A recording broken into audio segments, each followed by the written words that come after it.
예수님은 마구간에서 태어나셨습니다. 마구간에서 태어나셨는데 왜 마구간에서 태어나셨을까요? 물론 그 당시에 삭막함이 있었죠. 이제 이 예수님을 맞이할 수 있는 공간이 부족했던 것입니다. 여간방도 객실도 얻지 못했던 것이죠. 하지만 객실의 부족함으로 인해서 예수님이 마구간에서 태어나신 것만이 아닙니다. 레위기 12장에 보면 큰 문제가 있습니다. 그것은 뭐냐면 산모에 대한 문제입니다. 출산을 하게 되면 그 여자는 남자를 낳았을 경우는 일주일이 부정한 상태고 딸을 낳았을 경우는 30일이 부정한 상태가 되는 것이죠. 그래서 출산하는 순간 이 여자는 부정한 몸이 되는 것입니다. 그러니 마구간에서 태어나는 것이 죄송합니다. 마구간에서 태어나는 것이 그냥 객실 개수가 모자라서가 아니라 이 율법 때문에 방에서 태어나거나 한 가정에서 한 집에서 태어나면 그 집이 부정해지기 때문에 웰컴할 수 없는 것이 그 당시 상황이었습니다. 법이나 율법이라는 것은 사람을 맞이하는 것을 굉장히 어려워지게 합니다. 하지만 법과 율법을 뛰어넘어서 이 사람의 아픔과 고통과 연약함을 돌보기 시작할 때 내가 가지고 있는 법보다 내가 가지고 있는 기준보다 이 사람에 대한 긍휼함이 너무 중요하다는 것이죠. 죄송합니다. 목 상태가 좋지 않네요. 저는 어제 공연도 안 했는데 왜 그럴까요? 여러분 이런 부분에 있어서 우리가 한번 고민해 볼 필요가 있는 것이죠. 우리가 이 땅을 살면서 우리의 인생의 기준과 우리가 가지고 있는 경험과 율법적인 중심이 어떤 누군가를 웰컴하지 못하고 환대하지 못하는 우리들의 모습을 나타내는 모습들이지 않을까 싶습니다. 예수님을 믿는다는 것은 그런 것입니다. 예수님은 이 땅에 태어나실 때 율법으로 인해서 거절당하셨습니다. 율법으로 인해서 이 산모가 그 가정에 부정함을 끼칠까 봐 이 예수님은 마구간에서 태어날 수밖에 없었습니다. 네, 권사님 여기 앉으시죠. 네.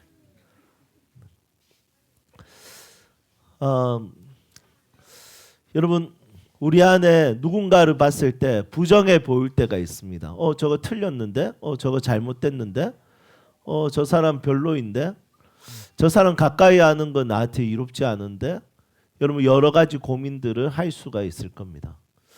하지만 예수를 믿는 사람들은 이 부정한 세상에 거룩하신 그분이 이 땅에 오셔서 그분이 사셨듯이 거룩의 영향력을 미치고 거룩한 백성으로 이 땅을 사는 것이 하나님의 방식과 방법이라는 것입니다. 거룩이라는 것은 이 사람이 부정하기 때문에 부정함을 피하는 것이 거룩이 아니라 거룩이라는 것은 내가 이 사람과 그래도 함께 지내는 것이 거룩이라는 것을 다시 한 번 더 발견할 수 있습니다.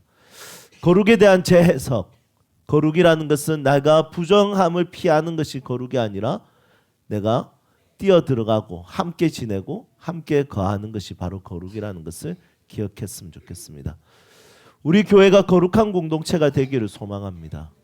이것은 부정한 사람들을 내보내고 용서할 수 없고 그리고 사람을 비판하고 정죄하고 이것이 아니라 그들과 함께 지내며 거룩의 영향력을 나타내며 환대하고 안아주고 위로하는 것이 바로 하나님의 사람들이 살아가는 방식이라고 믿습니다. 여러분들의 가정이 그런 분위기가 되면 좋을 것 같습니다. 부부와 부부끼리의 관계가 그렇게 되고 그리고 부모와 자녀들과의 관계가 그런 거룩의 관계가 되기를 주님의 이름으로 축복하고 싶습니다. 우리가 이런 배경을 가지고 우리가 한번 살펴보기 전에 우리가 마구간은 이제 예수님 태어나신 사건이지 않습니까? 그런데 오늘은 예수님 태어나기 전의 이야기를 한번 해보도록 하겠습니다. 오늘 본문 말씀은 최연소의 만남을 성경에서 다루고 있습니다. 사실은 마리아와 엘리사벳의 만남인 것 같지만 사실 이 말씀의 목적은 마리아와 엘리사벳의 만남을 기록한 것이 아니라 태에 있는 예수님과 태에 있는 세례 요한의 만남을 기록하고 있습니다. 진짜 최연소의 만남이죠. 그냥 태어났을 때 만남도 아니고 뱃속에 있을 때 만났다는 겁니다.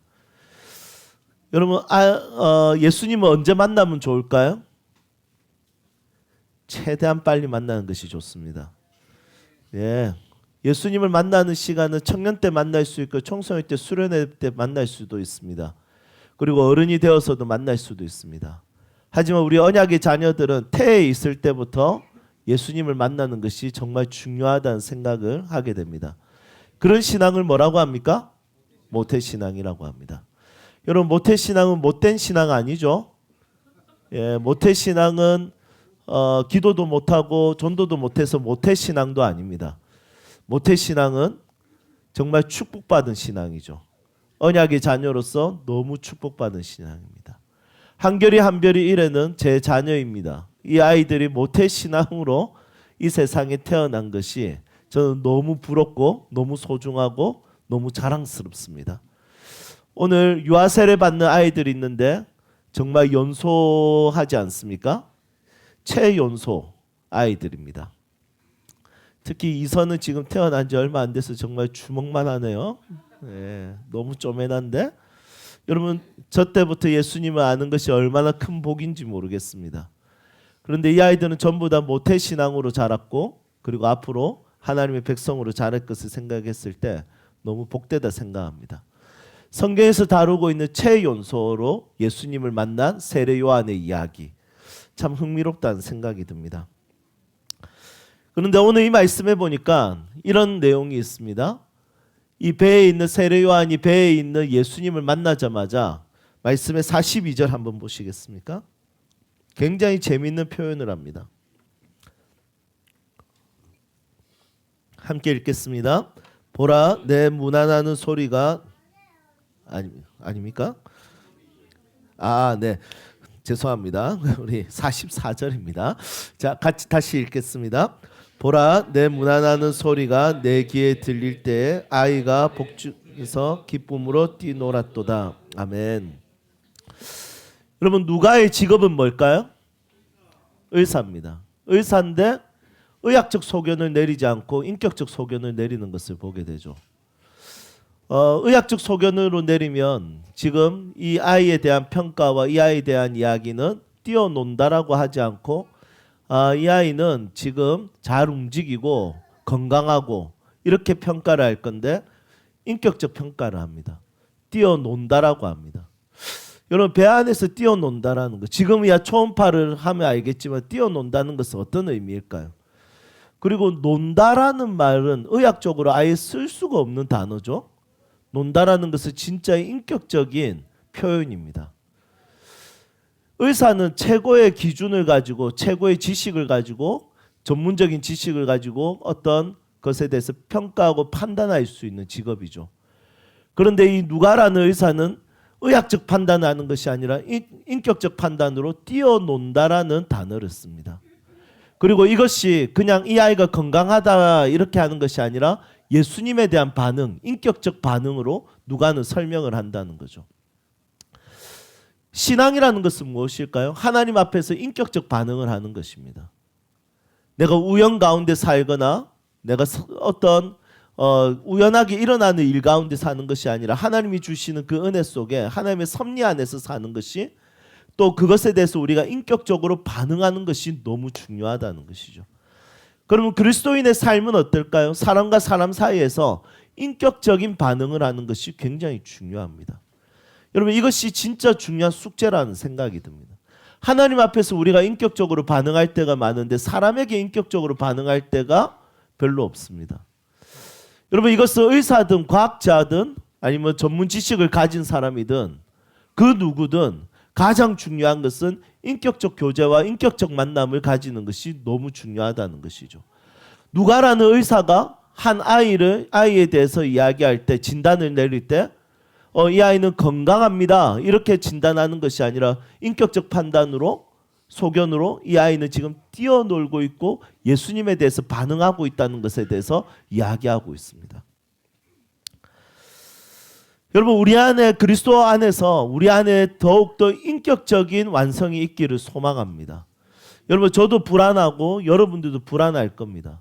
순간순간 욱하는 마음을 어떻게 해야 될지 모르겠고 순간순간마다 가지고 있는 내 경험과 내 기준이 누군가를 평가하고 판단하는 이 레위기 12장에 있는 산모가 부정해지는 것처럼 우리 안에 있는 그런 안 좋은 모습들, 안 좋은 인격들이 나올 때가 있습니다. 우리가 하나님 앞에서 인격적으로 반응하고 그리고 사람들과의 관계에서 인격적으로 반응한다는 것은 그리스도인으로서 매우 중요한 신앙의 자세와 태도라고 생각이 됩니다.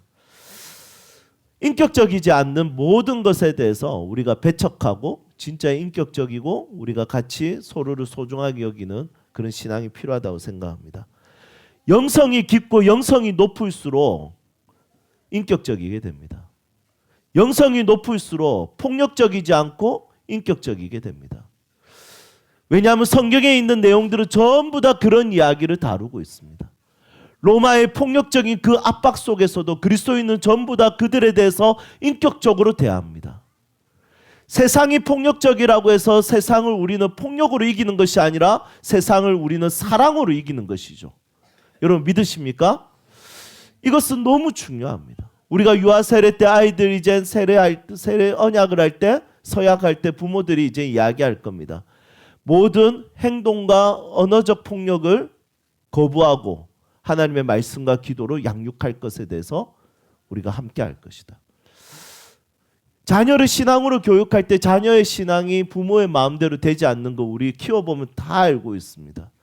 아, 저 때는 좀 진지하게 해야 되는데 이한결 막 이런 생각이 엄청 많이 듭니다. 앞에 서서 막 몸 베베 꼬면 이제 담임 목사로서 저것들이 진짜 오늘 집에 가가지고 뭐 여러분 이런 생각이 불쑥불쑥 올라옵니다. 하지만 그래도 기다려주고 그래도 기도해주고 사랑해주고 함께해주고 끝까지 포기하지 않고 교육을 하겠다는 것은 인격적인 신앙을 가르치겠다라는 의지입니다. 여러분 자꾸 저희 성도님들이 저한테 11조 설교 좀 하셔야 되지 않습니까? 라고 이야기합니다. 여러분 제가 하면 폭력적으로 할 것 같아서 안 하고 있습니다. 11조 안 하면 너희들 사업 망한다. 뭐 이런 식으로 하면 안 되지 않겠습니까? 여러분 하나님은 11조에 대해서도 너희들이 도둑질한다라는 것에 대해서 경고를 하고 뭐라고 하냐면 폭력적으로 이야기하지 않습니다. 너 망한다 이렇게 하지 않고 하나님께서는 정확하게 굉장히 축복된 이야기를 합니다. 11조 하면 너희들 잘 된다. 창고에 쌓을 곳이 없다. 여러분 하나님은 강압적이거나 폭력적일 때가 종종 있을 것 같지만 하나님은 대부분의 사역이 인격적이고 우리를 향한 역사가 우리를 소중히 여기고 존중해 주십니다. 교회 안에서도 마찬가지입니다. 모든 폭력적인 것에 대해서 경제적이고 언어적이고 그리고 누군가에 대해서 우리가 손은 당연히 안 써야 되겠죠. 하여튼 내 경험적인 부분에 있어서 폭력적으로 나타나는 것은 여러분 모두가 잘못된 것입니다. 어떨 때는 내가 가지고 있는 전문적인 지식이 비인격적으로 나타날 때가 있습니다. 내가 가지고 있는 경험과 실력이 비인격적으로 나타날 때가 있습니다. 여러분 이것을 인격적으로 기다린다는 것은 쉬운 일이 아니라는 생각이 듭니다. 그런데 누가 이 의사가 이 이야기를 판단할 때 과학적 진단이나 의학적 진단을 하지 않고 인격적인 눈을 가지고 진단을 하는 것은 매우 특별한 의미가 있다고 생각합니다. 여러분들의 가정이 더욱더 인격적이게 되기를 주님의 이름으로 축복합니다. 여러분들이 섬기고 있는 이 세움교회가 인격적인 공동체가 되고 무엇보다도 하나님 앞에 인격적으로 반응하고 세상을 향했을 때는 우리가 세상의 폭력과 폭력으로 우리가 이기는 것이 아니라 끝까지 세상 가운데서도 사랑으로 승리할 수 있기를 주님의 이름으로 축복합니다. 자, 그렇다면 이제 이 최연소 세례요한 아기가 예수님 만날 때 했던 반응이 있습니다. 그 반응은 두 가지입니다. 첫 번째 반응은 뭐냐면 정서적 반응입니다. 그 정서적 반응은 말씀해 보니까 기뻐한다 이렇게 이야기하고 있습니다. 44절 다시 한 번 더 보니까 기쁨으로 뛰어놀았다. 여러분 이게 대체 누가는 어떤 생각으로 뭘 보고 이렇게 이야기한 걸까요? 아니면 엘리사벳이 누가에게 이야기했을까요? 기뻐했다. 배 안에 있는데 기뻐했다는 것을 어떻게 알 수 있을까요? 잘 모르겠습니다. 어쨌든 이 의사가 굉장히 독특한 접근을 하는 거죠. 기뻐했다. 배 안에 있는데 보이지도 않고 웃는 게 보이지도 않는데 어떻게 초음파가 있는 것도 아니고 어떻게 기뻐했다는 것을 알 수 있을까요? 어쨌든 중요한 것은 누가가 판단했을 때 누가가 이것에 대해서 기록할 때는 이 세례 요한은 예수님을 만나자마자 기뻐했다. 태에서부터. 여러분 저는 이 기쁨이라는 것이 너무 중요하다 생각합니다. 하나님께서 아담과 하와를 제일 처음으로 두신 공간은 에덴 동산이었습니다. 에덴 동산은 에덴이라는 이름이 중요하겠죠? 히브리어로 에덴의 이름이 뭔지 혹시 아세요? 네, 행복. 맞습니다. 행복. 그런데 제가 오늘 설교 때 또 맥락이 또 있지 않습니까? 그러면 뭐라고 해야 되겠습니까? 기쁨, 환희 이런 뜻입니다. 하나님은 에덴의 땅을 기쁨의 동산으로 만드셨던 것입니다. 하나님은 하나님의 사람들이 기쁨으로 살기를 원하시는 겁니다. 여러분 이 기뻐하는 것은 사실은 도둑맞기가 너무 쉽습니다. 이런 일 저런 일 이런 일 여러 가지들이 있습니다. 그리고 이 로마 시대 때는 사실은 이 기뻐할 수가 없는 상황이었죠. 유대인들은 로마의 속국으로 있었고 이미 유대인들은 BC 586년도부터 계속해서 100년 빼고는 전부 다 식민지로 살았습니다. 그런데 이런 상황에서 이 기뻐할 수 없는 이런 상황에서 예수님은 이 한 제일 어린 이 최연소 아이를 기쁘게 했다는 거죠.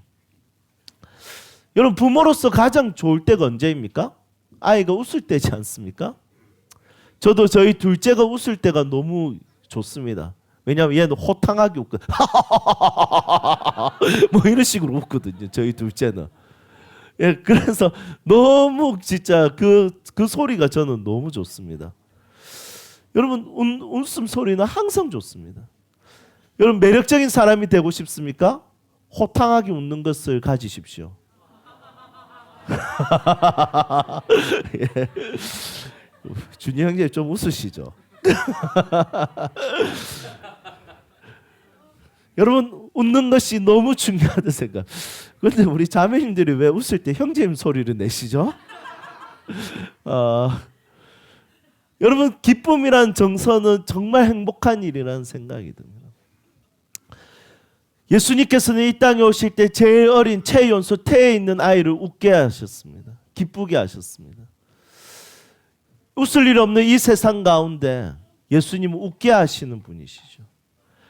부활하신 예수님께서 제자들에게 나타나셨을 때 다른 거 묻지 않으셨습니다. 너희들 왜 배신했어? 이런 거 묻지 않으셨습니다. 그냥 딱 한마디 던졌습니다. 두려워 말라 내니 평안하라. 두려워하는 그들에게 예수님은 정서를 주고 싶었습니다. 그 감정을 주고 싶었습니다. 정서는 별거 아니야. 여러분 티들의 착각이죠. 그렇지만 정서가 중요합니다. 정서를 주님께서 우리에게 주고 싶어 하신 정서가 있습니다. 구약에서 내려오는 그 정서를 뭐라고 하냐면 히브리어로 샬롬이라고 이야기합니다. 그리고 오늘 이 말씀에서는 기뻐한다라고 이야기합니다.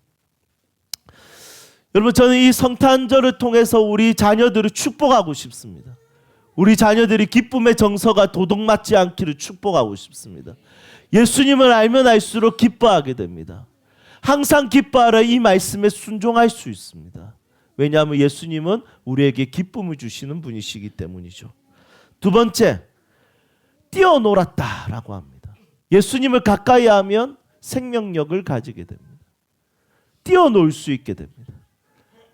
아기가 그냥 잠잠히 있는 것이 아니라 예수님을 볼 때 세례 요한이 이 아기의 모습에서 뛰어놀았다는 것은 너무 재밌습니다. 아기의 특징은 생동감 있게 되는 겁니다. 아기가 울지 않고 아기가 그냥 가만히 있고 아기가 멍하게 있으면 여러분 부모는 걱정이 됩니다. 아기는 저지리를 해야 됩니다. 사고를 쳐야 됩니다. 돌아다녀야 됩니다. 아기들 울어야 됩니다. 웃어야 됩니다. 아기들은 활동할 때 가장 아기답습니다. 예수님은 이 세례 요한의 이 태에 있는 이 아이가 뛰어놀 수 있도록 하시는 분이셨죠. 예수님을 만나는 자들마다 뛰어놀 수 있게 됩니다. 예수님을 만나는 자들마다 액티브하게 됩니다. 예수님을 만나는 자들마다 인생의 생동감과 생동력을 얻게 되는 것이죠. 그래서 예수님을 만나는 자들은 기쁨의 영으로 정말 생동감 있게 이 세상을 살아가게 됩니다. 이 세상은 우리를 주눅들게 하고 움츠리게 하고 우리를 멈추게 하고 우리를 내성적이게 만들게 하고 우리의 마음을 어렵게 할 때가 있습니다. 그렇죠. 예수님을 가까이 하면 가까이 할수록 예수님이 이 태에 있는 아이에게 다가왔을 때 이 아이는 뛰어놀듯이 예수님을 가까이 하는 자들 누구나 생동감 있게 생동력 있게 이 세상을 살아갈 수 있는 자들이 되는 것이죠. 여러분 이것이 인생의 정말 큰 복이라고 생각합니다. 왜냐하면 나이가 들면 들수록 주눅들게 되어 있습니다. 나이가 들면 들수록 움츠러들게 되어 있습니다. 여러 가지 고민하게 되고 여러 가지 부분에 있어서 재게 됩니다. 하지만 예수 믿는 사람들은 항상 생동감 있고 생동력 있게 살게 됩니다. 액티브하게 살게 됩니다. 왜냐하면 예수님은 활동에 역사하시는 분이시고 예수님은 일하시는 분이시기 때문이죠. 그분께서 우리 안에서 일하시고 그분을 가까이 하는 자들은 생명력을 얻게 되는 것입니다. 여러분 이국종 외과의사에 대해서 우리 잘 알고 있습니다. 응급환자로 인해서 헬기를 자주 탑니다. 여러분 헬기 타보셨습니까? 예, 저도 안 타봤습니다. 그런데 이 헬기가 뜰 때 보통 무서운 게 아니라더라고요. 많이 흔들린답니다. 그런데 바람이 불면 진짜 많이 흔들린다더라고요. 소리도 크고. 그런데 이 이국종 의사가 이 응급 환자를 만나러 갈 때 헬기를 타야 되는 경우에 바람이 많이 불 때가 있답니다. 그럴 때는 이분이 뭐 특전사도 아니고 무섭지 않겠습니까? 그래 두렵답니다. 그런데 그때마다 스승이 해준 이야기를 생각하는데 스승이 뭐라고 했냐면 이렇게 이야기한답니다. 국종아, 네가 환자에게 가까이 갈수록 그 환자는 살아날 가능성이 높다. 여러분 그때마다 다시 헬기에 오를 수 있는 용기가 생긴답니다. 여러분 저는 예수님이 내 인생에 가까이 올 때마다 예수님과 친밀할 때마다 예수님 나를 사랑하신다는 것을 알 때마다 인생의 헬기에 오를 수 있는 용기가 생깁니다. 정말 그분이 나와 함께 하시는 이 이야기가 나를 힘나게 하고 나를 용기 나게 하고 나를 다시 일으키게 하는 것을 경험하게 되는 것이죠. 세례 요한에게 가까이 갔던 이 예수님으로 인해서 이 세례 요한이 뛰어놀았듯이 예수님이 우리 인생에 가까이 하면 가까이 할수록 우리는 생동감 있게 되고 주저앉은 자리에서 다시 일어날 수 있게 된다는 것입니다. 여러분 이 성탄절은 예수님이 우리 인생에 가까이 오신 날입니다. 하늘 보좌에서 예수님께서는 이 땅에 오셔서 인간의 세계로 오신 날입니다. 왜 오셨을까요? 심판자로 오신 것이 아니라 가까이 하면서 힘내라고 오셨습니다. 용기 가지라고 오셨습니다. 함께 식탁의 교제를 하시면서 우리에게 격려하시기 위해서 오셨습니다. 우리를 사랑한다고 표현하기 위해서 오셨고 십자가에서 죽으심으로 우리를 향한 사랑을 극대화하셨고 그 십자가는 다시 우리를 살게 하시고 소망을 가지게 하십니다. 그분은 이 땅에 오셔서 모든 삶의 순간을 우리를 위해서 사셨고 우리에게 생명력 있게 살도록 우리를 구원하신 분이십니다. 이집트의 대부분의 사람들은 나일강 주변에서 삽니다. 몇 프로가 사냐면 약 96%가 나일강 주변에서 삽니다. 그 이유가 뭘까요? 나일강이 그들에게 생명이고 음식이고 그들에게는 생수이기 때문입니다. 그래서 이들은 나일강 주변에서 살 수밖에 없는 것이죠. 그리스도인들도 마찬가지입니다. 왜 예배에 가까이 삽니까? 왜 기도하는 자리에 삽니까? 왜 예수님과 가까이 살려고 합니까? 그 이유는 예수 없으면 안 되는 인생이거든요. 예수 없으면 우리는 주저앉아 버리는 인생이거든요. 예수 없으면 우리는 소망 없는 인생이거든요. 그래서 예수님과 가까이 지낼 수밖에 없는 것이 바로 그리스도인의 삶이라고 생각합니다. 사랑하는 여러분, 이번 성탄절이 진짜 메리 크리스마스가 되었으면 좋겠습니다. 내 인생에 내 가정에 우리 자녀들에게 가까이 오시는 예수님으로 인해서 다시 잃어버린 생동감과 생동력을 회복하고 그리스도로 인해서 다시 살 힘을 얻을 수 있기를 주님의 이름으로 축복합니다.